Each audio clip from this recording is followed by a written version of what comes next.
Ready to roll. How's everyone doing? Everyone doing okay? Excellent. What's up? All right.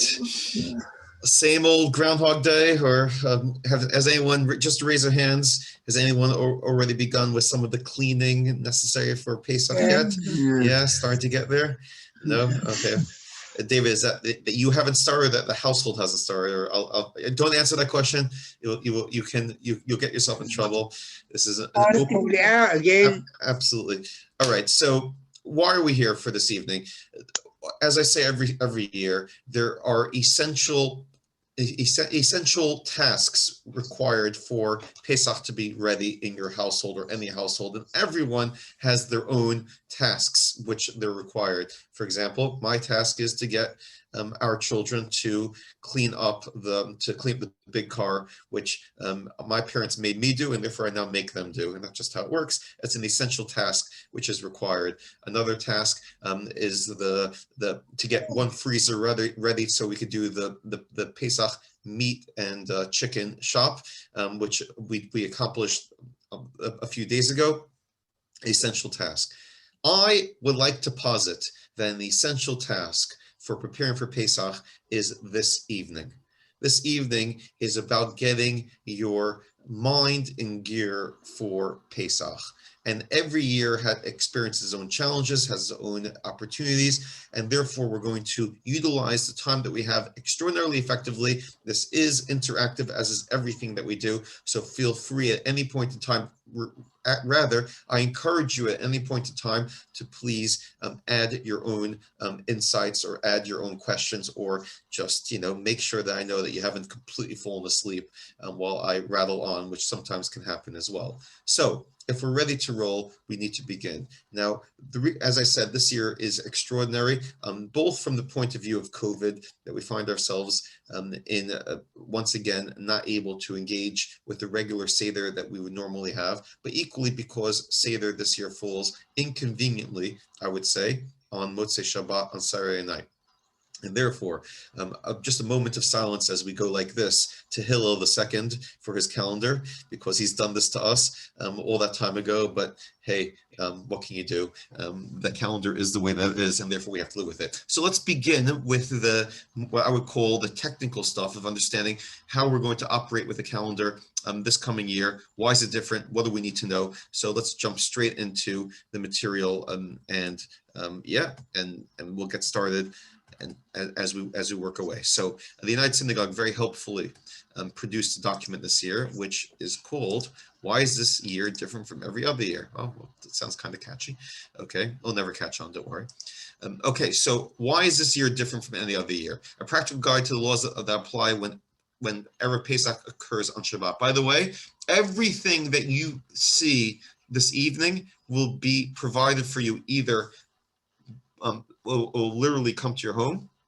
You could pick it up outside the home of myself or the Ketz, or alternatively, you will be able to download it and to print it. So everything I'm sharing is accessible to you guys as well. So that will be hopefully as user-friendly as possible. But if you can't locate anything, always contact us and we'll be more than happy. Either way, background. What happens when Pesach falls on Motzei Shabbat, when Shabbat ends? So he's going to go through all of the consequences. We don't need to read it inside because I've read it already, and therefore I'm able to share with you. But principally, the issues are as follows. We all know when Pesach arrives, there are things you need to do pre-Pesach and things that you need to do when Pesach commences. So what are the things we need to do every year pre-Pesach? Well, some of the things you need to do is search for chametz. That's quite an important one. You need to sell your chametz. That's quite an important one. You need to dispose of your chametz, burn your chametz, however you're going to get rid of it. That's also a very important one. What else do you need to do? For anyone who's a firstborn male, they need to go to shul, or as we do now, as well on Zoom, to have the Tanot B'chorim, to have the Siyum, so they don't have to fast on the day going to Pesach. Those are all things that are required to do pre-Pesach. Now, what goes wrong this year? You could chuckle as I'm saying this. Okay, let's start with some of the simpler ones. When do you normally sell your chametz? You normally sell the chametz on the morning before Pesach. This year, it's Shabbat. How in the world am I going to sell chametz on Shabbat? You're not allowed to sell something on Shabbat. Okay, let's move to the next one. I know. Let's go in. When's the fast supposed to take place? pre-Shabbat, on pre-Pesach. That means that I'm supposed to fast this year on Shabbat. Is that a possibility? Of course not. Next one, searching for chametz. When do you search for chametz? The night before Pesach comes in. What's that this year? Friday night. Oh, so good. So we're going to search for chametz with a candle on Friday night. I'd like to see you do that in your household, because I'm certainly not going to do it in mine. Okay, these are just some of the obvious things that are complicated. And to make matters worse, normally you have to do all the preparation on pre-Pesach for it. So I'm sure all of you can raise your hand and tell me, when is the essential time to grate your maror to make sure it's the freshest possible in order to have the strongest kick going into Seder. Now, everyone will have their time during the day when they do that. In our household, we do it outdoors.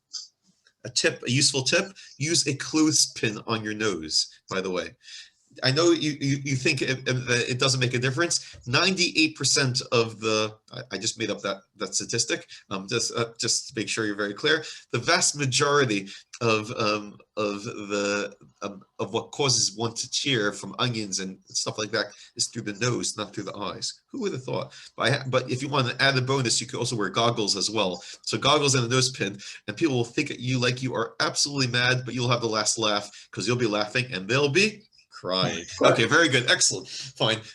Just a bit of a tip. So when do you normally do that? Of course, going into Pesach. You can't grate maror on Shabbat. You can't even set the table on Shabbat. Right? For Seder night. So what are you going to do? Yes, very good, Kathy. Thank you very much. Yeah, absolutely. By the way, this is the first year that we're going to see Elijah come to our home. Normally he's invisible, but this year he has to wear a mask. So we'll actually see him coming in. Unbelievable, like finally. That's what he looks like. I think he'll have a Smurf mask. Anyway, that's a different conversation. So if you don't know what the Smurfs are, you can do a reference point after we finish our discussion. So you have all the preparations that you normally do, which you can't do. And then there's the whole business of Shabbat itself. Are you having a chametz Shabbat or a kosher Pesach Shabbat? And if you're having a kosher Pesach Shabbat, then how are you going to eat challah? Because you can't eat challah can't obviously go on your kosher Pesach dishes. So you can have matzah instead. You're not allowed to have matzah pre-Pesach. So you're stuffed. I mean, actually, you're the exact opposite of stuffed. You're not eating anything. Okay, you're really in trouble. So this is why the United Synagogue has had to produce a document to say what should the layman do under these circumstances. When I say layman, I mean all of us, because we're all in the same boat. Just because you're a rabbi doesn't mean that you can magically avoid the fact that this is that when this happens, it causes a wee bit of consternation of how you're supposed to handle and navigate the situation. So this is the breakdown of how it should all function and what you need to know. Very simple. Everything moves backwards in order for it to work. So you don't search for chametz on Friday night, rather you search for chametz on Thursday night. Thursday night, you do the search for when it gets dark. You have the small pieces of bread that you put out, you make the blessing on the searching, and then afterwards you say your kol chamira at the end of the searching. Then Friday morning is when you need to burn your chametz before 11 o'clock, and I need to sell your chametz by that point in time. Friday, oh sorry, I skipped. Thursday morning is when you have the fast for the firstborns, not Friday, because you don't want to fast on the Friday either. Thursday morning, it moves back 2 days. Okay, so Thursday morning is when you have the fast, and for the firstborns. Thursday night you search. Friday you do the burning, and the sale takes effect from then. And then you make sure you've done all of your pre-Pesach preparations, such as the grating the maror, such as making the charusas, such as making sure burning the shank bone and the egg, and checking your lettuce. All the things that you want to do for, including, by the way, I would say, set the table on the Friday. Use the kitchen table for whatever you're going to eat on Shabbat. Do all the Seder preparations, including setting the table beforehand. You could even decork the bottle of wine if that will make you happy. Whatever you need to do, make sure it's done beforehand. And that way, when Shabbat goes out and you enter to Pesach, all you need to do is simply switch rooms and you're ready to roll. It'll be absolutely fabulous. Now, what are you going to do on Shabbat? What are you going to eat? So once again, you have to turn over everything on Friday. You need to be fully kosher for Pesach on Friday, but you can have rolls or pita bread, which is in a separate bag somewhere. And when on Friday night you light candles, either you go to shul or you daven at home, you then make kiddush, and then away from the table, away from all dishes, you have your challah, and you make sure that you particularly get challah that's not crummy. Skip poppy seeds this year. You don't even want poppy seeds around, okay? Whatever you need to do, whether it's pita or otherwise, and then you and you make sure all the crumbs are disposed of, and you flush them down the toilet, and you're done. Shabbat morning, it gets a little bit more complicated. Why? Because Shabbat morning, your time to stop eating chametz is 10 a.m. in the morning. From 10 a.m. and on, it is prohibited to eat chametz, which means if you're coming to shul on Shabbat, next Shabbat, not the Shabbat, next one, the service begins at 7 a.m. in the morning, which is a very, if I can use the terminology, ungodly hour to have a Shabbat morning service on a Shabbat morning. I hope we'll have a minyan. How many more people will come? I don't know. I assume we'll have lots and lots of women joining us. That's just my assumption. I might be wrong. You never know. Okay. Yeah, Janice is thinking, good, likely, Rabbi. Okay, yeah, exactly. So on Shabbat morning, you need to have finished davening, made kiddush, have Hamozi, all by 10 a.m., and then disposed of all the chametz that you have. That's when you say Kol Chamira on Shabbat, by the way. Kol Chamira is recited after you put the Kol Chamira normally recited on pre-Pesach is recited on Shabbat morning. That's what you have to do. Once that's done, get rid of all the crumbs, flush them down the toilet, no more chametz in your possession which hasn't been sold, and you are then ready for a very long day because it's 10 a.m. What else are you going to do? Okay, nothing else to do. And then by the time 7:15 hits, you'll be able to, Shabbat goes out, light candles, and ready to have your Pesach experience. Before we get on, I just want to show you something, and then feel free to ask questions as we're going. Martin, any questions? Yeah, well, no, if I'm davening at home, can I do Musaf after I've eaten at 10 o'clock? Absolutely. A good idea. In fact, there are some shuls, not our shul, but there are some shuls that invite people to daven at home, shacharit, eat your meal, and only come to shul afterwards for davening and laning. We're not doing that, but there are some communities where they actually do that, but you certainly are able to. It's like kiddush, basically, but obviously not kiddush. It's your meal. Oh, very good. Any question about Havdalah after Shabbat? So this is something called Yak Nahaz, which is a very interesting model. And basically, during the Seder, Kiddush at the Seder is when you have Havdalah. And you need to light from a pre-existing light your Havdalah candle or just two tea lights together, and you just follow the text, and we'll tell you exactly how to do it. There's no besamim, no spices, so just candle and kiddush. Right? No spices first night. No spices. Okay, Rabbi? James. Yes, good to see you, James. Good to see you, Rabbi.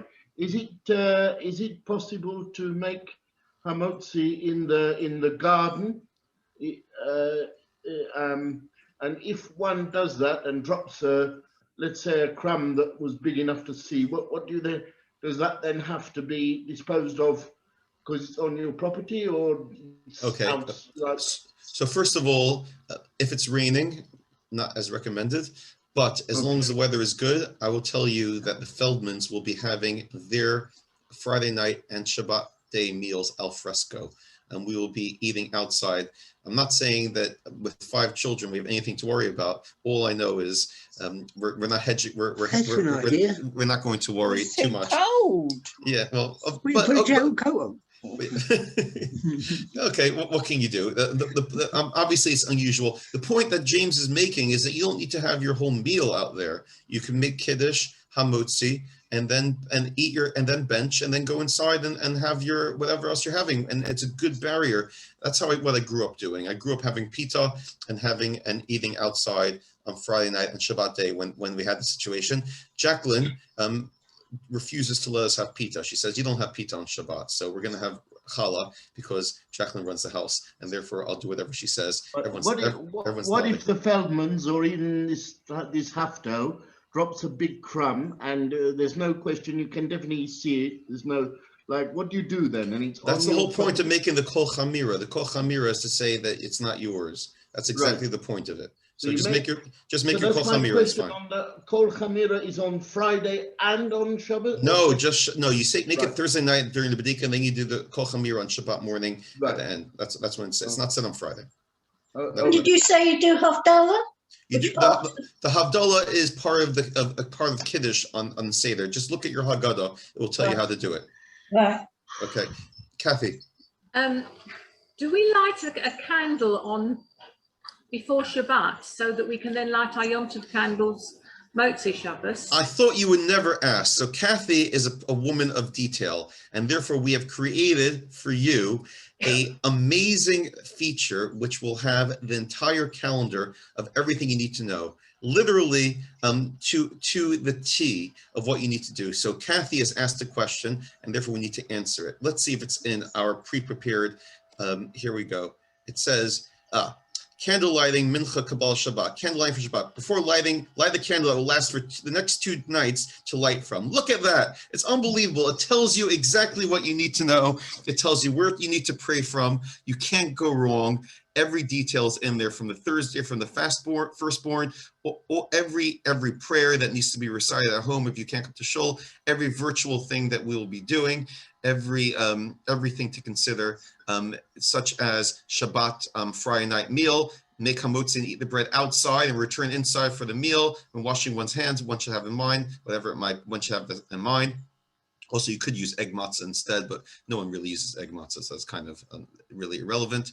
Shabbat morning, and then it says, it tells us that you need to have your meal by 10 a.m. last time to eat.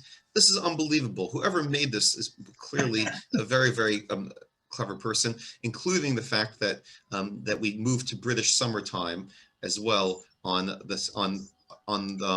the first night Seder. So first night Seder at 1 a.m. I guess you guys will obviously still be up.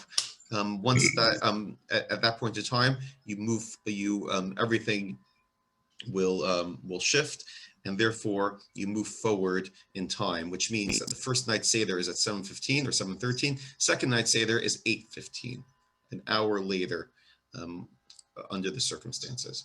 Okay, brilliant. So once again, this provision will be provided for all of you. You'll have the calendar telling you everything you need to know, not to make a mistake. Yisker, by the way, just something to be aware. Obviously, we're jumping towards the end of Pesach, but Yisker, once again, pre-Pesach, pre-last days, we'll have a Yisker service on Zoom. So that will be taking place before the second days come in, but you can also recite Yisker at home if you're not going to be in shul on the last day of Pesach as well. That's absolutely fine. Okay, any other questions in terms of procedures and stuff like that, which will be taking place? Oh, clocks. Do we do our clocks and watches on Thursday? On Friday. If you want, you can have 2 wristwatches, which is useful. One wristwatch to use until Saturday night concludes, and before you go to sleep, make sure that you have the right wristwatch next to you, not the wrong one. Otherwise, you're in a world of trouble trying to work out. If anyone wakes up at the wrong clock and shows up in shul an hour earlier than they need to be, I'll never hear the end of it. So, make sure that you have two watches around. That's why we're the chosen people. Oh, absolutely. For a bit of a laugh. Someone has a sense of humor with all of this. There's no other explanation. Our shul clocks, by the way, change automatically. They're atomic clocks, so they shift on their own. So at least the shul will know what time it is, although the rest of us might be totally clueless of what we're actually supposed to do. Okay, good. So those are some of the procedural things that need to take place. And hopefully,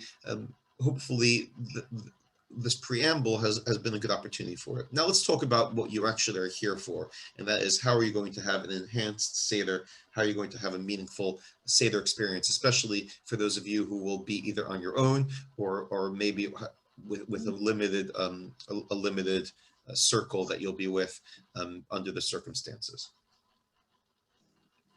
So last year, things were quite chaotic. I mean, it's hard to remember what last year was like, but you know, just to put into context, we weren't sure that we would have toilet paper at this point last year. So, you know, to give you a bit of an idea of where we actually were.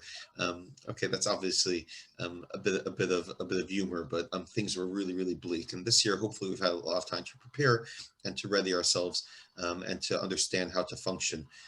But because we have time, the shul has been able to think very carefully about what we can offer all of you to enhance your Seder experience, for it to be a meaningful and enjoyable one. And with that in mind, I hope all of you will remember, certainly those of you in the community, remember last, for Rosh Hashanah, you got a box. And that box was the High Holy Day box that had in it some explanatory elements and some other nice things that were there. We thought that was good, but we thought we could do better than that. So for those of you who are on Facebook, you will see that we have this box this year. Now, this box, if it looks heavy to you, it is heavy. This is not a little file. This is if you imagine when your photocopier runs out of paper, you have to buy an A4 ream of paper. That's how heavy this thing is, okay?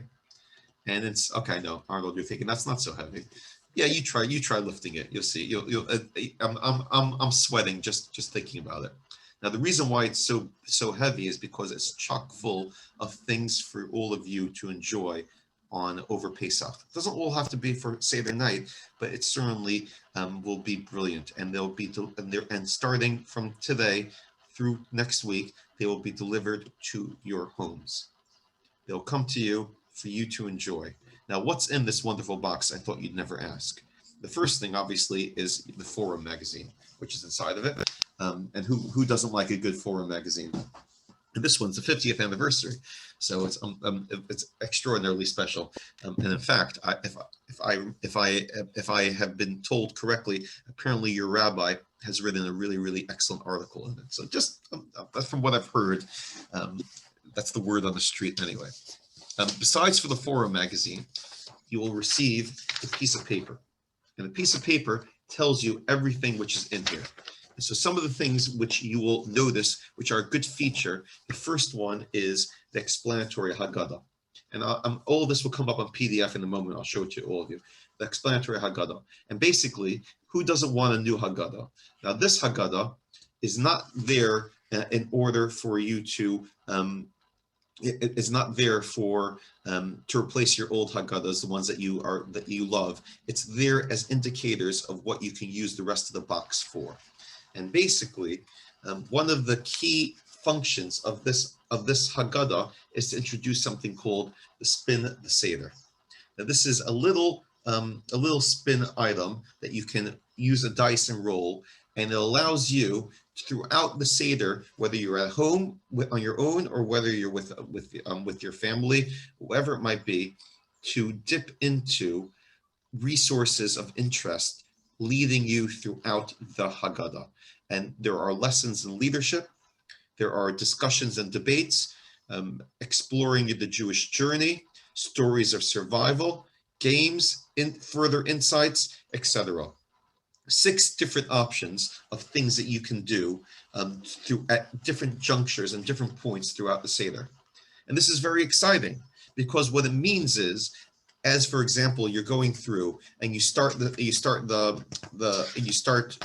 the Haggadah, you'll spin, and once you spin, the first spin is on page 14, for example, whatever page it might be, and it tells you how you can engage and how you can either have a story, have an interesting thought, how you can do have a look at a journey element, and it's there as a nice way of engaging and having a more meaningful and introspective Seder, not just focused on just the rituals, but also the meaning behind them. We're very proud that you'll be able to have that. And also as well, you'll have something called the Haggadah Companion. And the Haggadah Companion goes along with it. And this is the key, or I suppose, what you will look at at what you want at each point in the Seder, whether you're looking at it at the various stories of survival, whether you're looking at perhaps the deeper insights, whatever you want, or you can mix it up, of course. You don't have to just spin the dice to tell you what to look at. You can look at all of them, or you can only look at the sections that interest you. Some people are very excited about maps. I like maps. And so we have here an entire map of the journey of the Jewish people. And you can have this out on your table, and it can show you exactly where we are and the various points along the way that you're able to look at, which take place over the whole Haggadah story. Who compiled the two books? Or the organization JFT, the Jewish Futures, which has underneath it the umbrella of Aish and a number of other organizations, groups as well. For those of you who are interested in nice, sweet recipes, we have a recipe book which has been compiled to make some yummy treats: coconut pyramids, chocolate frogs, cinnamon hail balls, chocolate lice bark. Oh, that's a bit interesting. Blackout chocolate brownie cookies and charusas balls. All just different things that you're able to have.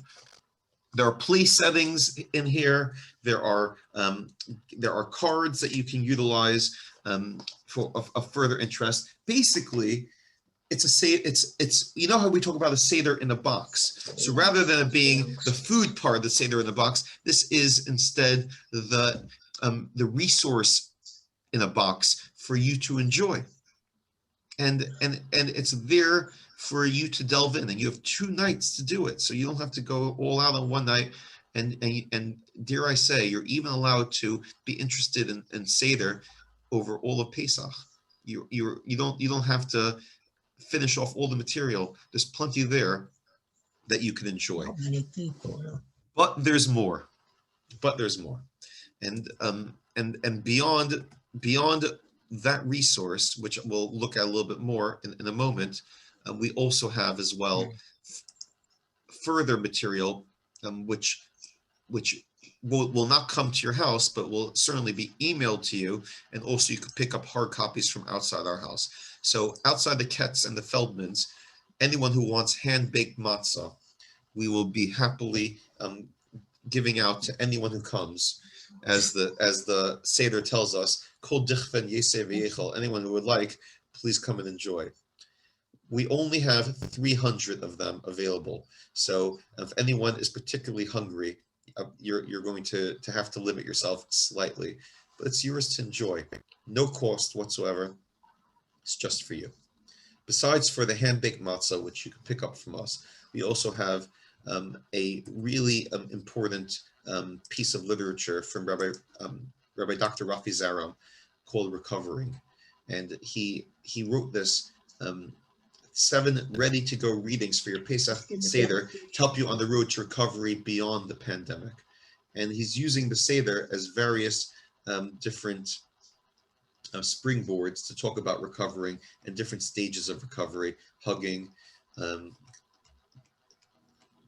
responding to COVID, remembering all that's been lost, transitioning, singing your way to joy, and of course rebuilding, which comes at the conclusion. One would even think that the Haggadah was made with the specific purpose of us recovering from slavery into freedom, but who would believe such a thing? Yeah. So obviously, what the platform of the Haggadah is fantastic, and Rabbi Zaram is brilliant of helping us bring these things to life.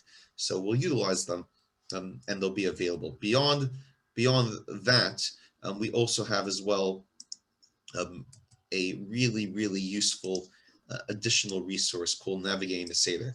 I have to tell you ahead of time, this is probably more for those who are a little bit more inclined for an advanced experience. And this is from my friend Jerome Moss, who has a very detailed 15 steps of the Seder using the model of the London Underground, for us to understand how the steps that you go along the way all the way from Kaddish, first thing that you do, continuing on, Magid, Very the Manishtana, Mm. drinking the cups of wine, and then he breaks down, obviously in more detail, everything which needs to happen along at each parts of the steps, in order to, from start to finish, have your Seder experience. Again, available right outside our house or from the Ketz, your copy, so that that you can utilize that as well. I wouldn't use the word overloaded. What we'd like to do is give you good value for your Pesach experience. So for us, the more the merrier, and like, why not? And I'm sure it could complement anything that you guys have prepared, or anything that you're interested in as well. That doesn't mean that there aren't the traditionalists amongst us who just like a nice sing along. So you'll also have our communal, what we normally have for our communal Seder, some songs for you to enjoy. So the cooking and cleaning, of course, is a classic. Are you going to Seder tonight? To the tune of Scarborough Fair. Brick Builder song to the tune of Pick a Bale of Cotton. And also of Rabbi Eliezer, to utilize a Rabbi Eliezer story is told. The Ballad of the Four Sons to the Song of Clementine for the Americans amongst us. And Go Down Moses, Louis Armstrong has a brilliant one to that to that particular tune. Yeah, and then et cetera, et cetera. You will also have some other stuff like the Dayenu, Who Knows One, and on all those things as well. So once again, you guys should feel extraordinarily spoiled, because we want to, we Seder is really, really important. And what we are looking at this year is how to make it special, even if you can't be with everyone that you want to be, or even if you weren't able to prepare in all the ways that you want to prepare.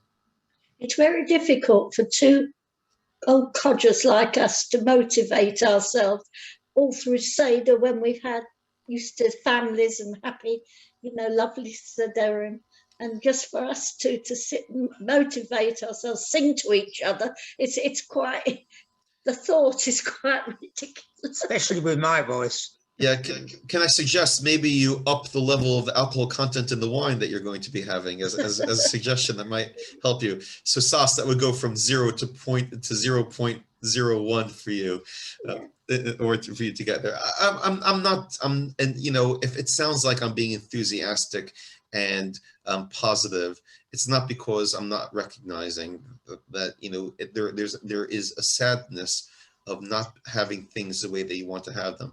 All we're trying to do is, with what we have in front of us, to hopefully have an opportunity to at least have a meaningful experience that you can look back and say, thank God we won't have to do this again. We'll be with our family, and please God for future years. That last year. Oh, I agree, and it's very, very upsetting. Can I say, I think, Rabbi, that the only thing which I hope can bring comfort to all of is there's so few things that you can do together this year. But at least in some kind of a way, I can think I'm doing a Seder, okay, completely on my own, but with everybody else who's doing it. Also, there's not many things through the year where that's been the case. And last year, I took some comfort from that.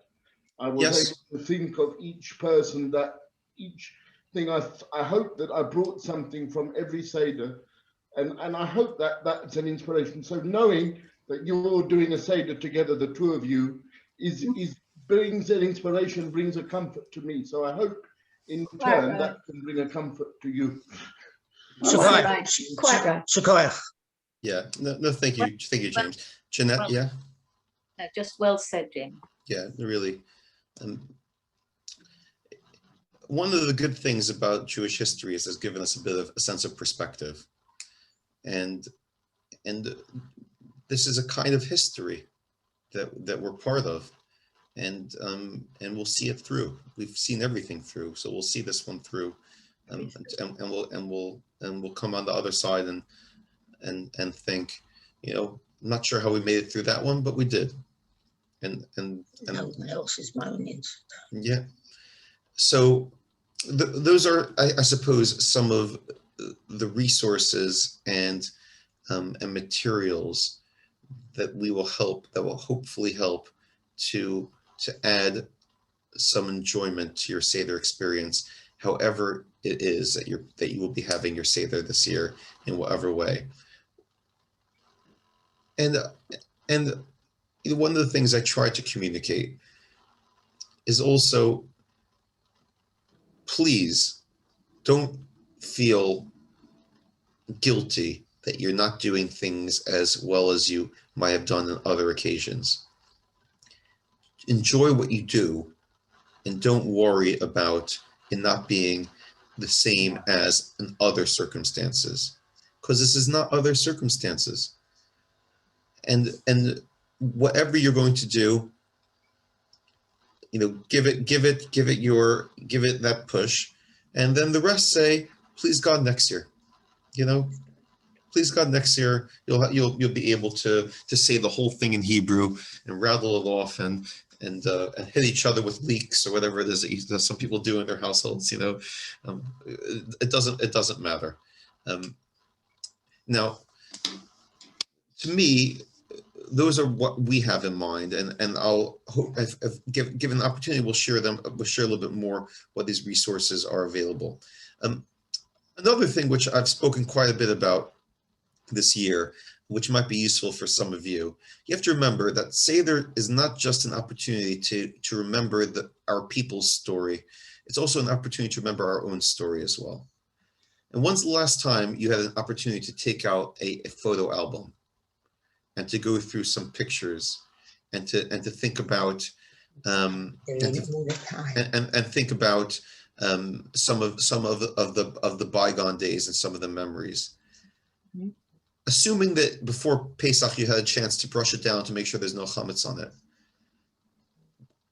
how nice would it be during the Haggadah to take out some of your pictures and get a chance to kind of go have a bit of a reminder about your family history or your personal loved ones, and let you have a reminiscence of your own Siddharim when you were younger, of what they were like and how they felt.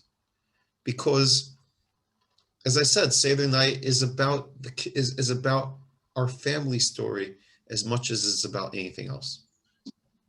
And it's a nice thing to do, because we're so busy during the year and so many things going on. Who has time to do stuff like that? Usually not. Jacqueline today, her birthday's coming up. I'm not supposed to tell people these things, because then people start messengers saying happy birthday, Jacqueline, and she's like, who told them it's my birthday? I'm like, I have no idea. Me? I wouldn't dare say. Anyway, Shabbos. So her birthday's coming up sometime in the future. I'm not saying when, because that would be telling. But 20th. So anyway, so as Jacqueline said to me, she got herself a birthday present. She bought herself a birthday present. So I thought, I said, fantastic, that saves me a job, but okay, that's a different conversation. And I said, what is it? And she showed me that she had, from old computers and things like that, she had printed off professionally photos of different stages of our children growing up. And because we've been meaning to do this for forever, but she actually did it.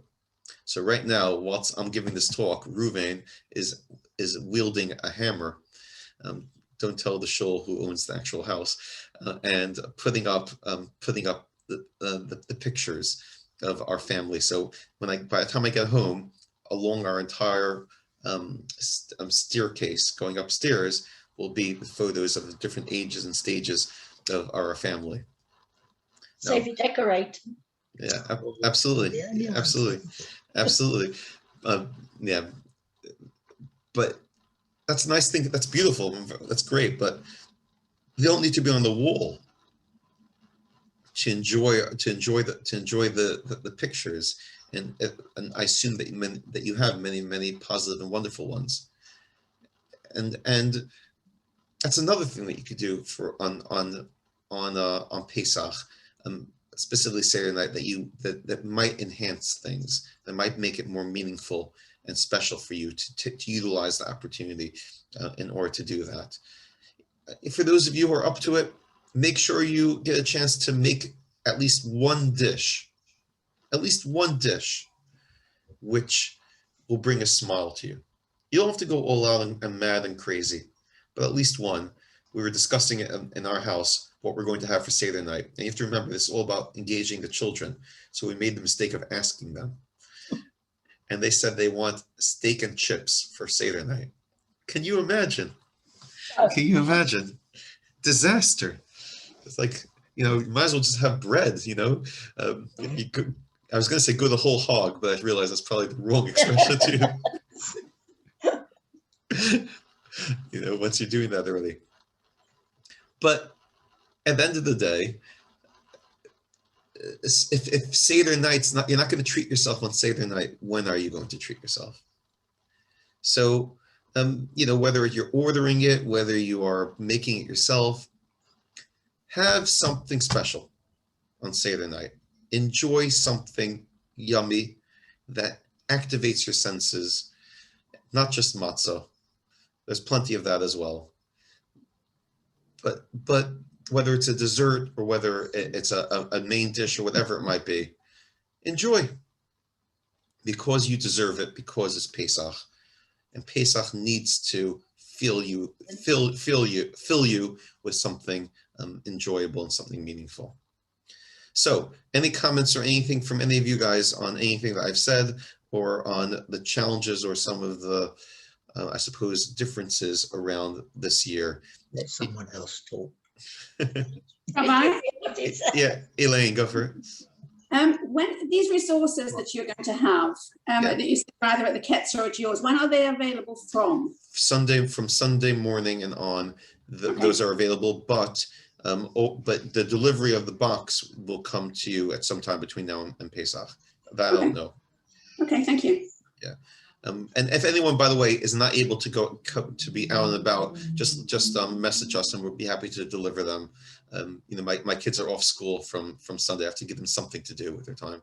So, and they've already cleaned the car. So, I'm running out of options, really.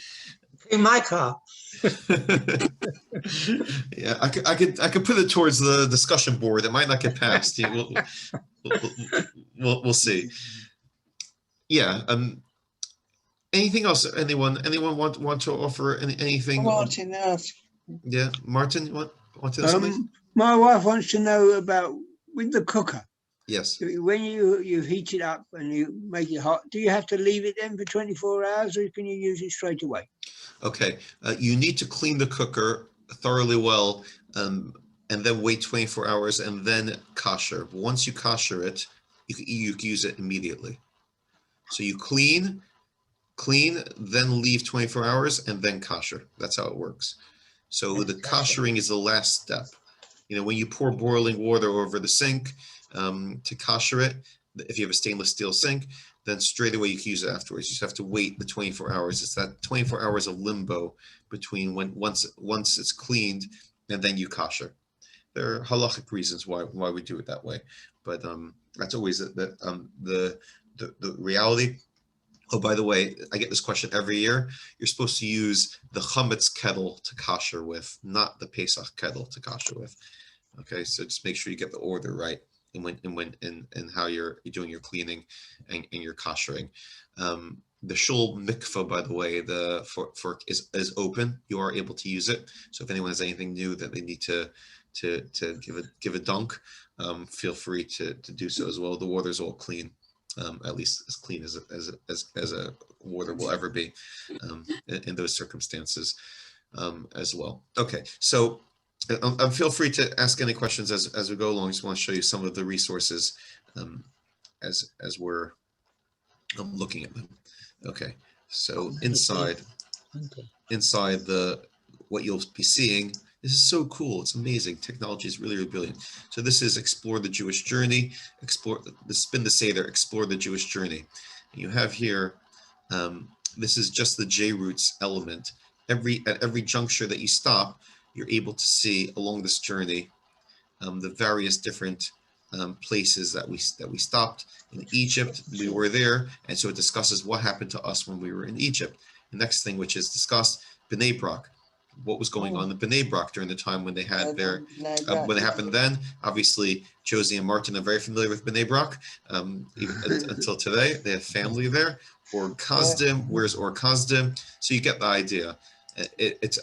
And next thing we have the Haggadah Companion, which accompanies what you're doing. It's in all these organizations have each contributed towards it, and you will see from it that you have the section 1, which corresponds to stories of survival, section 2, the deeper insights, section 3, explore the Jewish journey, 4, lessons in leadership, 5, Seder games and activities. So really something for everyone. I mean, it's 112 pages. You get the idea. You're not supposed to use all of them, but you will be able to dip in at any point in time in the Seder. This is really, really exciting. It has the whole timeline, of course, of the Seder as well. You get the idea. It's just really, really brilliant. Lessons in leadership also divides up amongst everyone. So you see all of these things, stories of survival, et cetera, et cetera. It's just, every once in a while you see something which is really, really good. And we're going to be using all of this material at our Seder. Is that being distributed nationwide or just Bushy? Okay, it will be the JFT have made 10,000 units. Okay, Bushy will have 1,400 of them. Okay, so 1,400 of them will come to us. We're the only shul of our size that have worked with them on this project, and we're just really exciting. And we're very, very lucky that our executive care about you guys, and they have allocated the resource to be able to do this. Excellent idea. Excellent. Sounds wonderful. Yeah. And and by the way, this is the type of thing that you'll be able to bring to your Seders next year to share with other people who don't have it. This is not a one-off thing. This is not just these aren't COVID conversations. This is about Pesach and about us. So it's there for please God, for usage in all circumstances. Absolutely. Okay, so I think we've hopefully had a bit of a flavor of what's going on. Sorry, Ronnie, I'm not sure if you're trying to speak, but the sound when you're speaking, it mumbles. I'm not sure why. Do you want to try coming back in? I've muted you because it was generating noise. Do you want to try come in, or maybe to type the question or whatever it might be?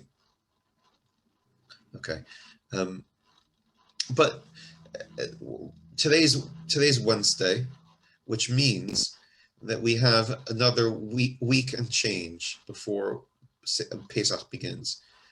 So you do have time also between now and then to think of any other things that might be that might help and enhance your Seder as well. I've given you some suggestions which speak to me. Other things might speak to you. In previous years, we've looked at the idea of having a Seder in the lounge. Now, I'm not telling you that's something that you're going to be interested in, but maybe one of the nights of Seder, rather than staying only at the table, feel free around the lounge to be able to share, to look at and to enjoy something. No one says you have to be at the table the whole time. Please God, yeah, absolutely, Ronnie. Yeah, Shana Haba next year with family. Wouldn't that be nice? Absolutely. Well, yeah, next year in Jerusalem, that would be really, really lovely to be able to do that. When we did our talk with the Uyghur genocide, I said next year for them in East Turkestan. I've never said that before. to conclude a talk, but next year.